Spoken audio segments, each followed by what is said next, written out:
நண்பர்களே, இன்னும் ஒரு இனிய காலை பொழுதில் தீதும் நன்றும் நிகழ்ச்சியில் உங்களை சந்திப்பதில் மிக்க மகிழ்ச்சி அடைகிறேன். இது கலைஞரனுடைய நூற்றாண்டு. கலைஞர் நூற்றாண்டு விழாவினுடைய நிறைவை நாம் நெருங்கிக் கொண்டிருக்கிறோம். இந்த நூற்றாண்டு என்பது நவீன தமிழகத்தினுடைய நூற்றாண்டு. இந்த நூற்றாண்டு என்பது சமூக நீதியினுடைய நூற்றாண்டு. இந்த நூற்றாண்டு என்பது ஒரு இடையறாத போராளியினுடைய வாழ்வை நாம் அறிந்து கொள்கிற ஒரு நூற்றாண்டு. இந்த நூற்றாண்டு என்பது கலைஞர் விட்டு சென்ற தடங்களில் மாநில சுயாட்சியையும் சமூக நீதியையும் நாம் எப்படி தொடர்ந்து நிலைநாட்டுவது என்பதை நமக்கு ஒரு மிகப்பெரிய ஒரு அறைகோலாக வைக்கிற நூற்றாண்டு தான் கலைஞருடைய நூற்றாண்டு. கலைஞர் உருவாக்கிய தத்துவம், கலைஞர் உருவாக்கிய அரசியல், கலைஞருடைய போராட்டங்கள், கலைஞரனுடைய லட்சியங்கள், இவையெல்லாம் ஒரு தனி மனிதனுடைய லட்சியங்கள் அல்ல. அது ஒட்டுமொத்தமான தமிழ் சமூகத்தினுடைய ஒரு கனவு, மாபெரும் தமிழ் கனவு. அது தமிழர்களுடைய மகத்தான ஒரு கடந்த கால பாரம்பரியத்தை மட்டுமல்ல, உலகத்தோடு போட்டி போட்டு அடுத்த நூற்றாண்டிற்கு யாரையும் விட மிக வேகமாக தமிழ் சமூகத்தை கொண்டு செல்ல வேண்டும் என்கிற அந்த கனவிலிருந்து தான் கலைஞரனுடைய அத்தனை எழுத்துக்களும் எண்ணங்களும் திட்டங்களும் உருவாகின. ஆம், நீங்கள் கலைஞருடைய நூற்றாண்டில் அவருடைய சாரமாக எதை பார்ப்பது? பழம்பெருமைகளை சிலர் பேசுவார்கள், பழம்பெருமைகளின் நிழலில் சிலர் அண்டி வாழ்வார்கள். ஆனால் தமிழர்களுடைய பழம்பெருமைகளை கலைஞர் முன்னிறுத்தியது என்பது அவர்கள் மேலும் மேலும் முன்னேறி செல்வதற்கான ஒரு மாபெரும் உந்து சக்தியாக அவற்றை கலைஞர் பார்த்தார். அவர் நம்முடைய அடையாளங்கள் அழிக்கப்பட்டிருந்த சூழ்நிலையில், மறுக்கப்பட்டிருந்த சூழ்நிலையில், அல்லது வெளியே இருந்து வந்தவர்களுடைய அடையாளங்கள் நம்முடைய அடையாளங்களாக மாற்றப்பட்டிருந்த ஒரு சூழலில் அவர் ஒரு அசலான தமிழ் அடையாளத்தை அவர் உருவாக்க விரும்பினார். அந்த அடையாளத்திலிருந்து தான் தமிழ் சமூகம் மேலெழுந்து வர முடியும் என்பதில் அவர் உறுதியாக இருந்தார். அப்படி அவர் ஏன் திருக்குறளை முன்னிறுத்தினார்? திருக்குறளை ஏன் உலக பொதுமுறை என்ற நிலைக்கு கலைஞர் தான் கொண்டு சென்றார். அப்படி கொண்டு சென்றபோது நீங்கள் இன்றைக்கு திருக்குறள் ஒரு உலக பொதுமுறையாக மாறியிருக்கிறது என்றால், யார் யாரெல்லாமோ திருவள்ளுவருக்கு இன்றைக்கு சொந்தம் கொண்டாடுகிறார் என்றால், தமிழ்நாட்டினுடைய முகமாக ஐயன் திருவள்ளுவரையும் தமிழ்நாட்டினுடைய ஒரு மறைநூலாக திருக்குறளையும் கலைஞர் தான் மாற்றினார். திருக்குறள் இல்லாத இடமே இல்லை என்ற நிலையை உருவாக்கியதுடன் அவரை ஒரு தமிழ் ஐக்கானாக மாற்றினார். அதேபோல் புராணங்கள் நம்மை ஆட்கொண்டிருந்த சமயத்தில் அதற்கு மாற்றாக கலைஞர் சிலப்பதிகாரத்தை முன்னிறுத்தினார், மணிமேகலையை முன்னிறுத்தினார். கோவலன், கண்ணகி என்ற கதாபாத்திரங்கள் தமிழ் சமூகத்தினுடைய ஒரு கதை நிலங்களிலிருந்து அவர்கள் மேலே வந்தார்கள். கண்ணகி தமிழர் வணங்கும் ஒரு தெய்வமாக அவர் மாற்றப்படுகிறார். இது எப்படி கண்ணகி ஒரு தமிழ் அடையாளமாக மாற்றப்படுகிறார் என்று சொன்னால், தமிழ் மண்ணுக்கே உரிய அடையாளங்களை நாம் உருவாக்க வேண்டும் என்ற கலைஞரனுடைய அந்த பார்வை தான் அதற்கு மிக முக்கியமான காரணம். அப்படித்தான் அவர் வள்ளுவர் கோட்டத்தை உருவாக்கினார் என்றால், இன்னொரு புறம் பூம்புகாரையும் அவர் தான் உருவாக்கினார். ஐயன் திருவள்ளுவருக்கு வானளாவிய சிலையை கன்னியாகுமரியில் அவர் உருவாக்கியதும் அதற்காகத்தான். இது எல்லாவற்றையும் நாம் பார்க்கிற போது, இதையெல்லாம் நம் பழங்காலத்தில் நாம் மிக உன்னத நிலையில் இருந்த நாம் எப்படி சரிந்தோம் என்பதை நமக்கு நினைவூட்டுவதற்காகத்தான். கல்வியிலும் கேள்வியிலும் மிகச்சிறந்து விளங்கிய தமிழ்நாடு எப்படி வீழ்ச்சியை சந்தித்தது? வெளியிலிருந்து வந்தவர்களால், ஆதிக்க சக்திகளால், சாதிய ஏற்றத்தாழ்வுகளால் நம்முடைய பெரும்பான்மை மக்கள் கல்வியை இழந்தார்கள், நீதி இழந்தார்கள், பொருளாதார ரீதியாக தாழ்ந்த நிலைக்கு சென்றார்கள். அப்படி இருக்கிற போது தமிழ் சமூகத்தினுடைய பண்டைய ஒரு இயற்கை சார்ந்த வாழ்வு, நிலவியல் சார்ந்த வாழ்வு, இன்னும் சொல்லப்போனால் சாதிய ஏற்றத்தாழ்வுகளற்ற, ஆண் பெண் ஏற்றத்தாழ்வுகளற்ற ஒரு சமூகத்தினுடைய அந்த வாழ்வியலை, சங்ககால வாழ்வியலை கலைஞர் தன்னுடைய எழுத்திலும் பேச்சிலும் மட்டுமல்ல, அவர் தொடர்ந்து அதை தமிழர்கள் ஒவ்வொருவருடைய மனதிலும் அவர் பதிய வைத்ததற்கு மிக முக்கியமான காரணம், நாம் மிக உயரத்தில் இருந்தோம், வீழ்த்தப்பட்டோம், சரிவை நோக்கி சென்றோம், நாம் மீண்டும் மேலே எழுந்து வருவதற்கான ஒரு மிகப்பெரிய ஒரு சுட்டுதலாகத்தான் அவர் நம்முடைய பழம்பெருமைகளை மீட்டு கொண்டு வந்தார். அது பெருமைகள் மட்டுமல்ல, நாம் எத்தகையவர்கள் என்பதை நமக்கு நாம் நினைவூட்டுவதற்காக அப்படித்தான் கலைஞர் புதிய சமூகத்துக்கான கதவுகளையும் திறந்தார்.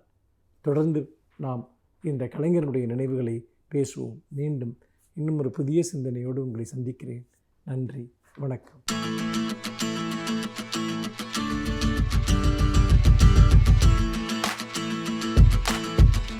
வணக்கம் நண்பர்களே. இன்றைக்கு ஒரு வித்தியாசமான எழுத்தாளர் எழுதிய ஒரு நல்ல புத்தகத்தினுடைய தகவல்கள் பற்றி பார்க்க போகிறோம். டாக்டர் ரிச்சர்ட் கால்சன், இவரை பற்றி நீங்கள் கேள்விப்பட்டிருக்கீங்களா இல்லையான்னு தெரியாது. 20ஆம் நூற்றாண்டின் இறுதியிலும் 21ஆம் நூற்றாண்டின் தொடக்கத்திலும், அதாவது சமீப காலங்களில், சமீப காலம்னா ஒரு 20 ஆண்டுகள் இடைவெளியில் மிகப்பெரிய தன்முனைப்பு பேச்சாளராக அறியப்பட்டவர் டாக்டர் ரிச்சர்ட் கால்சன், அமெரிக்கர். இவர் எழுதிய ஒரு அற்புதமான புத்தகம் 1997 வெளிவந்த புத்தகமாக இருந்தால் கூட, நம்ம 23-24 ஆண்டுகள் கழிச்சு நீங்கள் பார்க்குறப்ப கூட புதுசாக ஃப்ரெஷ்ஷாக இன்றைக்கும் பயன்படக்கூடிய நிலையில் இருக்கக்கூடிய ஒரு அற்புதமான புத்தகம், மிக அதிக விற்பனையான புத்தகம். அந்த புத்தகம் பற்றி தான் பார்க்க போகிறோம். Don't sweat for small stuff. Don't sweat for small stuff அப்படின்னா, சின்ன சின்ன விஷயங்களுக்காக ரொம்ப அழுத்துக்காதீங்க அப்படின்றதான் சொல்கிற விஷயம். அப்படின்னா என்னென்னா, உங்களுடைய இலக்கை அடைகிற போது நிறைய மெனக்கெட்டு ஸ்ட்ரெஸ்ஸை வளர்த்துக்கலாம் செய்யாதீங்க, ரிலாக்ஸாக இலக்கை அடைங்க அப்படின்றதான் அந்த புத்தகத்துடைய சாராம்சம். இது மக்களுக்கு நிறைய பிடிச்சி போச்சு இந்த புத்தகம். அதனால் 135 நாடுகளில் அந்த புக்கு வித்துட்ருக்கு. 31 மொழிகளில் மொழிபெயர்க்கப்பட்டிருக்கு. நியூயார்க் பெஸ்ட் செல்லிங் லிஸ்ட்டில் 2 வருஷம் முதல் இடத்துல இருந்தது. அந்தளவுக்கு புகழ்பெற்ற புத்தகம் don't sweat the small stuff. அதாவது அதுவரை வந்த புத்தகங்கள்லாம் என்ன சொல்லிட்டு இருந்தாங்கன்னா, இலக்கை அடையணும், வாழ்க்கையில் வெற்றி பெறணும்னா கடுமையாக உழைக்கணும், மிகப்பெரிய ரிஸ்க் எடுக்கணும் அப்படின்லாம் சொல்லிட்டு இருந்தாங்க. அந்த சித்தாந்தத்தை போட்டு உடைச்சிட்டு டாக்டர் ரிச்சர்ட் கால்சன் என்ன சொல்கிறாரு, ரிலாக்ஸ்டாக இலக்கை அடையலாம்ப்பா, இலக்கை அடைவது என்பது அவசியம்தான், மெனக்கட்டுக்க வேண்டியதில்லை, ரிலாக்ஸ்டாக பண்ணலாம், ஸ்ட்ரெஸ் இல்லாமல் இலக்கை அடையலாம், அதுக்கு நான் வழி காமிக்கிறேன் வாங்க அப்படின்னு சொல்லி எழுதின புத்தகம் தான் இந்த புத்தகம். இந்த புத்தகம் ரொம்ப ஒரு எளிமையான நடையில் எழுதப்பட்டிருக்கூடிய புத்தகம், ஒரு அருமையான புத்தகம், படிப்பவருக்கும் எளிய முறையில் நம்மளும் அடையலாமே நம்ம இலக்கை அப்படின்னு யோசிக்க வைக்கிற புத்தகம். இந்த புத்தகத்தில் என்ன சொல்கிறார் அப்படின்னா, ரொம்ப அடிப்படையில் சொல்லணும்னா, நல்ல மனிதராக இருங்க, ரொம்ப ஸ்ட்ரெயின் எடுத்துக்காதீங்க, நீங்கள் இலக்கை அடைய வேண்டும் என்பது அவசியம்தான், அதுக்கு ரொம்ப கஷ்டப்படாதீங்க, ரிலாக்ஸ்டாக இலக்கை அடைங்க, அதே சமயம் மனிதாபிமானத்தோட வாழ்க்கையை வாழுங்க, உங்களுடைய வேலைகளில் நிறைய விஷயங்களை நீங்கள் குறைச்சிக்கோங்க, தேவையில்லாமல் நிறைய நீங்கள் எல்லாருக்கும் அது பண்ணுறேன் இது பண்ணுறேன் போய் ஒம்பள மாட்டிக்காதீங்க, நேரத்தை இழந்துடாதீங்க, ஸ்ட்ரெஸ்ஸை இழுத்துக்காதீங்க, நீங்கள் உங்கள் செயல்களை திரும்ப திரும்ப திரும்ப அனாலிசிஸ் பண்ணி நீங்கள் செய்கிற கரெக்டாக யோசிச்சு பண்ணுகிற போது வாழ்க்கை இன்பமாக இருக்கும், எளிமையாக நீங்கள் இலக்கை அடைய முடியும் அப்படிங்கிறார். நிறைய உதாரணங்கள் சொல்கிற சில முக்கியமான விஷயங்களை சொல்கிறேன். என்ன சொல்கிறாரு, நம்ம நம்முடைய லீடர்ஷிப் குவாலிட்டி காமிக்கிறக்காக நான் நிறைய பேருக்கு உதவ போகிறேன், நிறைய பிரச்சனைகளை தீர்க்க போகிறேன் அப்படிலாம் போய் நமக்கு சம்மந்தம் இல்லாத நிறைய விஷயங்களை தலையிடுறோம். நமக்கு சம்மந்தமே இல்லாத அரசியலை பற்றி நிறைய நேரம் பேசுகிறோம், திரைப்படங்களை பற்றி நிறைய நேரம் பேசிகிட்டு இருக்கோம், நிறைய கட்ட பஞ்சாயத்து பண்ணுறோம், நிறைய பேர் நான் உதவ போகிறேன் பேர் வழின்னு போய் அவங்க பிரச்சனையில் மூக்க நுழைக்கிறோம், அவங்க அனுமதி இல்லாமல் அவங்க பிரச்சனையை தீர்க்கிறேன்னு சொல்லி அவங்களுக்கு உதவ போகிறோம். இதெல்லாம் தேவையில்லாத பிரச்சனைகளை உங்களுக்கு இழுத்து போடும், உங்களுடைய வாழ்க்கையை நிம்மதியை குறைத்து விடும். அதுக்காக பிறருக்கு உதவவே கூடாது, பிறருடைய பிரச்சனையை நீங்கள் தீர்க்கவே கூடாதுன்னா சொல்ல வரல. யாராவது உங்களை தேடி வந்தாங்கன்னா அவங்களுக்கு மட்டும் சின்ன சின்ன உதவிகளை பண்ணுங்க. ஏன்னா அவங்களுக்கு உதவ வேண்டும் என்பது உங்களுடைய வாழ்க்கையை நோக்கமாக இருக்க முடியாது. உங்கள் வாழ்க்கையில் ஒரு இலக்கு இருக்குன்னா அந்த இலக்கை அடையிறது தான் உங்கள் நோக்கமாக இருக்க முடியும். ஆக அந்த இலக்கு என்ன, அது சார்ந்து நீங்கள் பயணிக்கலாம். பயணிக்கிறப்ப ரொம்ப வேகம்லாம் தேவையில்லை, நிதானமாக ரிலாக்ஸ்டாக அந்த இலக்கை சென்றடைகிற பயணமும் இனிமையாக இருக்க வேண்டும். இலக்கை அடைஞ்ச பிறகு தான் சந்தோஷமாக இருப்பேன் நீங்கள் இருக்க வேண்டிய அவசியம் இல்லை. இலக்கை நோக்கி பயணிக்கிற பயணமும் மகிழ்ச்சியானதாக இருக்க வேண்டும், ரிலாக்ஸ்டாக பண்ணுங்க அப்படிங்கிறார். யாராவது வந்தாங்கன்னா சின்ன சின்ன உதவிகள் பண்ணுங்கள், அன்பாக காது கொடுத்து கேளுங்க, 4 பேர் பேசுனாங்கன்னா காது கொடுத்து கேளுங்க, அவங்களுக்கு முடிஞ்சால் சின்ன சின்ன உதவிகள் பண்ணுங்கள், அவங்க கேட்டாங்கன்னா பண்ணுங்கள், மனிதாபிமானத்தோடு இருங்க, ஒரு கைண்டாக இருங்க, அதாவது ரூல்ஸ் பேசாமல் ஒரு அன்போடு இருங்க, உங்களை சுற்றி இருக்க மனிதர்களை நேசிக்க கற்றுக்கொள்ளுங்கள். அதெல்லாம் உங்களுக்கு ஸ்ட்ரெஸ்ஸை குறைக்கும், ஒரு நல்ல மனிதராக இந்த உலகத்திற்கு உங்களை எடுத்துக்காட்டும். அதெல்லாம் உங்களை இலக்கு நோக்கி அழைத்து செல்வதற்கான நிறைய பலங்களை கொடுக்கும், பலன்களையும் பலத்தையும் கொடுக்கின்றார். அந்த அளவுக்கு ஒரு அற்புதமான விஷயமாக வாழ்க்கையை அனுபவித்து அந்தந்த நிமிஷங்களில் ரசித்து வாழுங்கள். அப்படி வாழ்ந்தீர்களே ஆனால் வாழ்க்கை இன்பமயமாக இருக்கும் அப்படின்றார். அவர் என்ன சொல்கிறாரு, காரில் போகிறது மாதிரி தான் வாழ்க்கை. இலக்கு வெளியில் இருக்குது, நீங்கள் காருக்குள்ளே இருக்கீங்க, காருக்கு உள்ளே இருந்துட்டு வெளி உலகத்தை பார்க்குறீங்க, வெளி உலகத்தில் இருக்கக்கூடிய விஷயத்தை அடையிறீங்க. அது மாதிரி தான் வாழ்க்கையே இருக்கணும். ஆனால் நம்ம என்ன பண்ணுறோம், தலைகீழாக பண்ணிகிட்டு இருக்கோன்றார். உதாரணத்துக்கு நம்ம படிக்கிறப்பயே நமக்கு என்ன தேவை, நமக்கு என்ன தெரியும், இல்லை நமக்கு என்ன பிடிக்கும் பார்த்து படிக்கிறது இல்லை. எந்த படிப்புக்கு நீங்கள் டிமாண்ட் அதிகம் அதை படிக்கலாமே அப்படின்னு சொல்லி அந்த வெளி உலகத்துக்கு ஏற்ற மாதிரி உங்களை மாற்றிக்க பார்க்குறீங்க. இங்கே தான் பிரச்சனை வருது. உங்களுக்கு என்ன பிடிக்குமோ அதை படிங்க. வேலைன்னு போகிறப்ப எந்த துறையில் இன்றைக்கி வேலை வாய்ப்பு அதிகமாக இருக்குது அப்படின்னு பார்த்து அந்த துறை சார்ந்து ஓடுறீங்க, தேவையில்லை. உங்களுக்கு என்ன வேலை செய்ய பிடிக்குமோ அந்த வேலையை பாருங்கள். கார் வாங்குறப்ப என்ன கார் இன்றைக்கி டாப்பில் இருக்குது, அதை நான் வாங்க போகிறேன் அப்படின்றீங்க. தேவையில்லை. உங்களுக்கு என்ன கார் பிடிக்கும், உங்களுக்கு தேவை என்ன? காரில் போகணுமா, எவ்வளோ வேகத்தில் போகணும், அதுக்கான சின்ன கார் இருந்தால் கூட போகிறோம், அதை வாங்கிக்கோங்க. ஆக உலகத்தில் என்ன நடக்குது, இது என்ன பெருசு, இது என்ன பெருசு, அதை நான் வாங்குவேன், இதை நான் வாங்குவேன், வெளியிலேருந்து யோசிக்காதீங்க. உங்கள் உள்ளேருந்து யோசிங்க. உங்களுக்கு என்ன தேவை, இது போருமே, நம்முடைய தேவை, நம்முடைய நோக்கம், நம்முடைய இலக்கை அடைய இது இருந்தால் நல்லா இருக்குமே, இப்படி யோசிங்க. யோசிச்சிங்கன்னா நிம்மதியாக இருப்பீங்க. இழுத்து போட்டுட்டு மன அழுத்தங்களையும் மன ஸ்ட்ரெஸ்ஸு சொல்கிறோம்ல, மன அழுத்தம், ரத்த அழுத்தம் எல்லாம் எல்லாத்தையுமே நீங்கள் உருவாக்கிட்டு கஷ்டப்பட மாட்டீங்க. வாழ்க்கையை அமைதியாக இன்பமயமாக வாழ முடியும் அப்படின்றாங்க. இன்னொன்று, நிறைய பேர்ட்ட பர்ஃபெக்ஷன் எதிர்பார்க்காதீங்க. மக்கள், நம்மளை சுற்றியுள்ள மக்கள் பெர்ஃபெக்டாக இருக்க தான் மாட்டுறாங்க. அதனால் அதை அக்செப்ட் பண்ணிக்க கற்றுக்கங்க. மனிதர்களை ஏற்றுக்கொள்ள கற்றுக்கொள்ளுங்கள். தேவையில்லாமல் நடு ரோட்டில் சண்டை போடாதீங்க, ஆர்கியூ பண்ணாதீங்க. ஒய்ஃபாக இருக்கலாம், பிள்ளைங்களாக இருக்கலாம், நண்பர்களாக இருக்கலாம். ஆர்கியூ பண்ணுறதுல அர்த்தமே இல்லை. சின்ன விஷயத்துக்கு விட்டு கொடுத்து போயிடுங்க. வேணுமா, ரைட், ஓகே, பண்ணிப்பா, உனக்கு பிடிக்குதா, பண்ணிக்கப்பா. இதில் நான் போய் நின்றுலாம் சண்டை போட வேண்டிய அவசியம்லாம் இல்லை. இப்போ ரோட்டில் போகிறீங்க, ஒருத்தன் மோதிட்டான், சரிப்பா, அடிபட்டுச்சாப்பா, பார்த்து போப்பா, போயிட்டே இருங்க. ஏன் வண்டியில் எப்படி மோதினா, நான் கரெக்டாக தான் வந்தேன், நீ தெரியாமல் வந்தேன்னு சண்டை போட்டுருந்தீங்கன்னா என்ன ஆகும்? அன்னைக்கு பொழப்பு கரும். அது தேவையில்லைங்கிறார். விட்டு கொடுத்து போங்க. நான் அன்றைக்கி ஒருத்தர் வீட்டுக்கு போய் பார்த்தேன். பேஸ்ட்டு பின்னாடி இருந்து அவர் பிதுக்கிறாரு, பையன் நடுவில் பிதுக்கிறான், சண்டை வருது. பேஸ்ட் எப்படி தான் பிதுக்கணுன்றார். எப்படி பிதுக்கினா என்ன, பேஸ்ட்டு தானே, விட்டு கொடுத்து போங்க. சின்ன சின்ன விஷயங்களை விட்டு கொடுத்து போங்க. அதான் சொல்கிறார், don't sweat for small stuff. சின்ன சின்ன விஷயங்களுக்கு சண்டை போடாதீங்க. சின்ன சின்ன விஷயங்களுக்கு வியர்வை சிந்தாதீர்கள். நீங்கள் பெரிய இலக்கிற்காக பிறந்தவர், பெரிய போர்க்களத்தில் போரிடுவதற்காக நீங்கள் பிறந்தவர். அப்படிங்கிறப்ப சின்ன சின்ன சண்டைகளில் உங்களை தொலைத்து விடாதீர்கள்ன்றார். ரொம்ப அருமையான வாசகங்க, எழுதி வச்சுங்க. சின்ன சின்ன சண்டைகளில் உங்களை தொலைத்து விடாதீர்கள். நீங்கள் பெரிய போர்க்களங்களுக்காக பிறந்தவர். அது ரொம்ப முக்கியம். அந்த சண்டையிடக்கூடிய போர்க்களம் உங்களுக்கு தகுதி இல்லாததாக இருந்துச்சுன்னா விட்டுட்டு போயிடுங்க. சின்ன சின்ன சண்டையெல்லாம் போட்டு, இந்த வீட்டில் நம்ம டாய்லெட்டில் ரெஸ்ட் ரூமில் தண்ணி வைக்கல வாளியில் அப்படின்னு தரும் சண்டை நடக்கிற வீடெல்லாம் இருக்குது. அதெல்லாம் தேவையில்லை. வைக்கலையா, வைக்கல, அவ்வளோதான், ஓகே ஃபைன். அப்புறம் என்ன, அடுத்து என்ன? இதில் போய் நம்ம சண்டை போட்டுறக்கூடாது. நான் யார் தெரியுமா அப்படின்னு. செக்ரட்டரி நோட் எடுத்துகிட்டு வரல அப்படின்னு சொல்லி நான் திட்டக்கூடாது. நோட் எடுத்துகிட்டு வரலையாமா, நாளைக்கு நோட் எடுத்துகிட்டு வா, முடிஞ்சு போச்சு.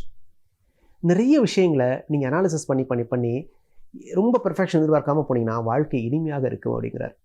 அதனால் போகிற போக்கில் வாழ்க்கையை ஏற்றுக்கங்க. ரொம்ப மெனக்கடாதீங்க, கஷ்டப்படாதீங்க, உங்களையும் கஷ்டப்படுத்திக்காதீங்க. சுற்றியுள்ள மனிதர்களை சந்தோஷமாக வைத்துக்கொள்ளுங்கள். அப்படி செய்கிற போது நீங்கள் இலக்கை அடைவதில் வலியே தெரியாது, அழகாக அடைஞ்சிடலாம், கஷ்டமே கிடையாது அப்படின்றார். வாழ்க்கையை எவ்வளோ எளிமையாகவும் வாழ முடியுமா அப்படின்றத நீங்கள் இந்த புத்தகத்தை படித்து முடிச்சோம் உங்களுக்கு உணர்வீங்க. அவ்வளோ நல்ல கருத்துக்களை நிறைய சொல்லியிருக்காரு.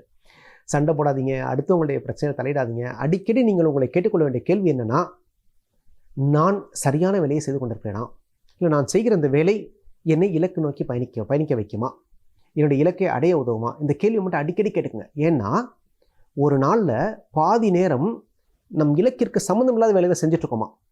யாரோ ஒருத்தருக்கு உதவுறது, யாரோ ஒருத்தருக்காக ஆர்கியூ பண்ணுறது, பற்றியோ பேசுகிறது, சம்மந்தமே இல்லாமல் எங்கேயோ போய் நின்றுட்டுருக்குது. இதெல்லாம் நிறைய நடக்குதான் எல்லா மனிதர்கள் வாழ்க்கையிலையும்.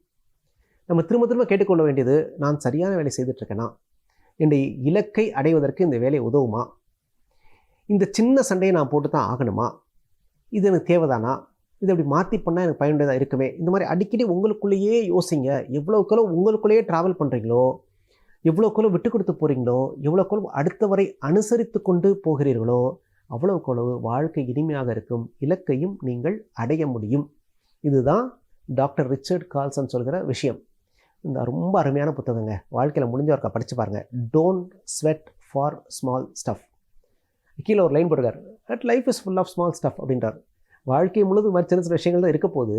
ஆனால் நம்ம சின்ன விஷயங்களுக்காக வேர்வையை இழக்கக்கூடாது. நாம் பெரிய போர்க்களங்களுக்காக பிறந்தவர்கள். அதனால் பெரிய போர்க்களத்தில் மட்டுமே போரிடுவோம், மற்ற எல்லா விஷயத்தையும் விட்டு கொடுத்து போவோம், மனிதர்களை மனிதாபிமானத்தோடு அரவணைத்துக் கொள்வோம் அப்படிங்கிறது அந்த புத்தகத்துடைய ஓன்லைன். இந்த புத்தகத்தை படிங்க.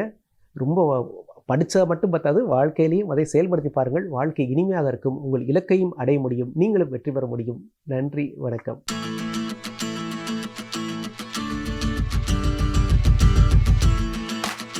அனைவருக்கும் என் அன்பு வணக்கம். பொதுவாக ஒரு துறை சார்ந்தவர்கள் அந்த துறையில் முன்னேறி கொண்டே போவதை நாம் பார்த்திருக்கிறோம். சிலர் வாய்ப்பை இழப்பதையும் பார்த்திருக்கிறோம்.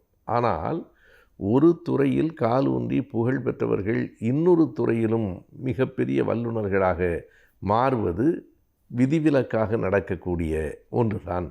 அப்படிப்பட்ட விதிவிலக்குகள் நிறைய வரலாற்றில் இருக்கிறார்கள். வரலாற்றுத்துறை ஆசிரியராக வளர்ந்த ஹெச்ஜி வெல்ஸ் அப்படிப்பட்டவர் தான். ஹெச்ஜி வெல்ஸ் என்பது சுருக்கமாக அவருடைய பெயர் ஹெர்பர்ட் ஜார்ஜ் வெல்ஸ் என்று அவருடைய முழு பெயர். அவர் இங்கிலாந்திலே பிறந்தவர், லண்டனிலே தான் கடைசி வரைக்கும் இருந்தார். அவர் எந்த துறையை முதலில் தேர்ந்தெடுத்து கொண்டார் என்றால் அறிவியல் நாவல்களை எழுதும் துறையைத்தான் தேர்ந்தெடுத்து கொண்டார். சயின்ஸ் ஃபிக்ஷன்ஸ் என்று சொல்லுகிற அந்த துறை. அப்படி அறிவியல் நாவல்களை 50க்கும் மேலாக அவர் எழுதியிருக்கிறார். இன்றைக்கு அறிவியல் நாவல்கள் வந்து கொண்டிருக்கின்றன. ஆனால் நாம் சொல்லுவது 19ஆம் நூற்றாண்டின் இறுதியில் பிறந்து 20ஆம் நூற்றாண்டு வரைக்கும் வாழ்ந்தவர் அவர். 1866 பிறந்தார். 1946 வரைக்கும் 80 வயதுகள் அவர் வாழ்ந்தார்.